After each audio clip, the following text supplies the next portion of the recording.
When I set out to make a word game for iOS, I knew that one of the big jobs was going to be building a lexicon. That's the list of words the game recognizes and accepts. Now that Upspell is available on the iOS App Store, link in the description, I'm going to tell you how I made the lexicon. Honestly, it's intimidating to think about building a list of every 2-letter to 7-letter word you might know.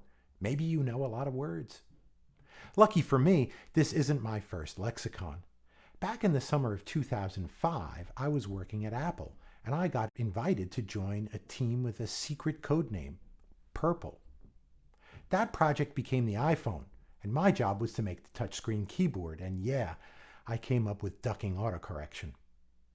Anyway, it was easier to build the lexicon for autocorrection when I was at Apple because the company had decades of software libraries and resources to tap into. Fast forward to 2020, I no longer work at Apple, and as an indie developer, I had to find another way. I turned to Creative Commons. I found a project called the New General Service List. They published this list of the several thousand most common words in English, and they made the list available to anyone who was willing to make their derived works available on similar terms. So not only is the Upspell word list fully browsable, you can use it for your own work too, provided you adhere to the Creative Commons license yourself. Links in the description. With the New General Service List as a starting point for the Upspell lexicon, I had the most common words covered. And there's this interesting pattern in the most common words in English. It's called Ziffs Law. George Kingsley Ziff discovered that the most popular word in English, occurs about twice as often in text as the second most popular word, of, and about 3 times as often as the third most popular word, and. This pattern continues, and it means that the most popular 100 words or so make up about half the words we use in everyday English. This law applies to other languages too, which is pretty cool. It's one more thing we share as human beings. The harder part about building a lexicon is this less popular half of words that make up everything else we think about as English, all the other words we know. It wouldn't be fun if Upspell only recognized 100 words when the average person knows about 40,000. Incidentally, the Upspell lexicon has over 58,000 words. This is where more open source content came in.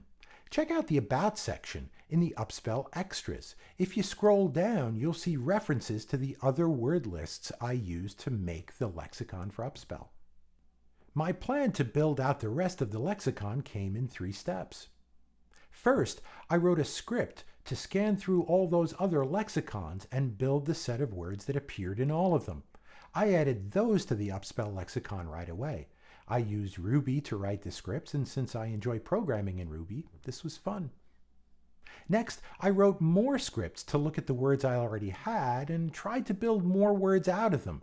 I did things like adding S to words to make plurals. I took words that ended in Y, dropped the Y, and added IES to find more plurals.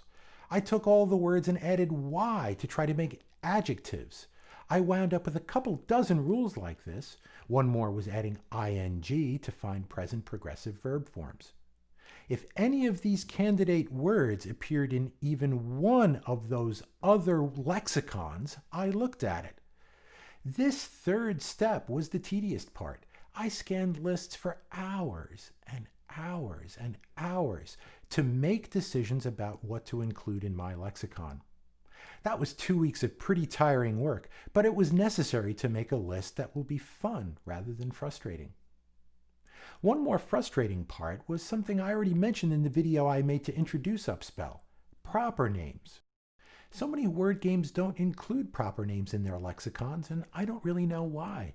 I guess because it's hard to know where to draw the line. There are names for everything. For Upspell, I took a stab at drawing the line. For a while, I thought about whether I should add bad words, and after thinking about it, I couldn't think of a good reason to leave them out of the lexicon. If you want to swear, don't worry. You won't get in trouble. At least not with me. After all, it is 2020. Maybe some cussing will help. Well, there you go. That's how I made the lexicon for Upspell. I hope the result is a list of words that makes the game fun. Now, stop watching videos. Go play.